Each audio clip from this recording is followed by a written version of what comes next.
2025년 8월 29일 새벽, 러시아군이 우크라이나 키이우 중심가에 드론과 미사일로 대규모 공격을 가해 최소 10명이 사망하고 48명이 부상했습니다. 현지 당국은 쇼핑센터를 비롯한 약 100동의 건물이 파손됐다고 발표했으며, 이는 최근 몇 달간 가장 큰 규모의 민간인 표적 공격으로 기록됐습니다. 유엔은 즉각적인 휴전을 촉구하는 성명을 발표했습니다. 미국 재무부가 자국 조선업체에 대한 지분 확보 가능성을 시사하며 국방산업 자급자족을 강조했습니다. 이는 한국이 미국에 약속한 1,500억 달러 규모의 조선업 투자와 연계될 것이라는 관측이 나오고 있습니다. 전문가들은 러시아 동결 자금 활용 문제와 우크라이나 종전 협상 카드로의 사용 가능성에 대해서도 논의가 필요하다고 지적했습니다. 김정은 북한 국무위원장이 중국 베이징에서 시진핑 주석과 푸틴 대통령과 함께 천안문 위에서 단체 사진을 찍으며 다자 외교에 대비했습니다. 외신들은 이를 획기적인 움직임으로 평가하며 북중 관계 개선 시도와 함께 트럼프 전 미국 대통령과의 대화 재개 포석이라는 분석도 나오고 있습니다.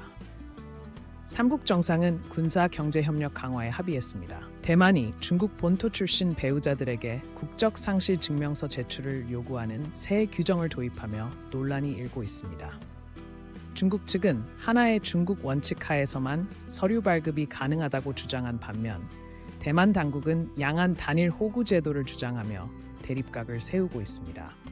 이번 조치로 약 3만 명의 혼인 이민자가 영향을 받을 전망입니다. 중국이 전략적 광물인 텅스텐 시장 장악을 위해 베트남 내 최대 규모 광산 및 재련 공장 인수를 추진 중입니다. 이 광산은 중국 외 세계 최대 규모로 미국 외교관들이 현장을 방문하는 등 서방 국가들의 우려가 높아지고 있습니다. 전문가들은 글로벌 공급망 안보에 중대한 영향을 미칠 수 있다고 경고했습니다. 유럽연합이 3년간의 논의 끝에 인공지능 규제 법안을 최종 승인했습니다. 이 법안은 생성형 AI부터 생체인식 기술까지 포괄하는 세계 최초의 포괄적 규제로 2026년부터 단계적 시행될 예정입니다. 미국과 중국 등 주요 국가들이 자체 규제 체계를 마련 중인 가운데 EU가 글로벌 AI 표준 주도권을 잡을 것이라는 전망이 나옵니다.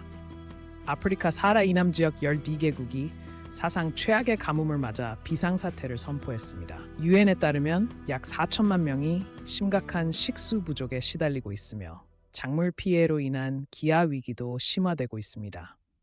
기후변화로 인해 10년째 지속된 강수량 감소가 주 원인으로 지목되며 국제사회의 긴급 구호가 요구되고 있습니다.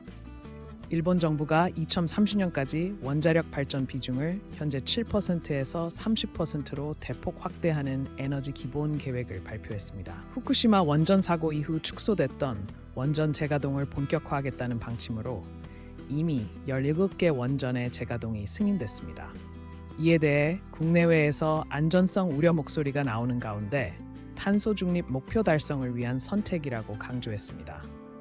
제프 베조스의 블루 오리진이 우주 관광선 뉴 셰퍼드의 정기 상업 운용을 시작했습니다. 1인당 약 50만 달러의 가격으로 월 2회 정기 비행을 실시하며 첫 탑승객 6명이 성공적으로 귀환했습니다. 이로써 민간 우주 관광 시대가 본격화됐다는 평가가 나오는 동시에 우주 산업의 환경 영향에 대한 논란도 함께 일고 있습니다.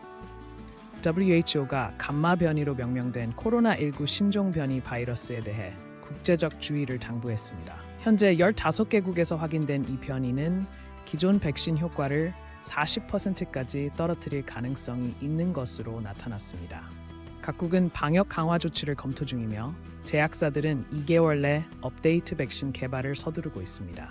전문가들은 올해 말 새로운 유행 가능성을 경고했습니다.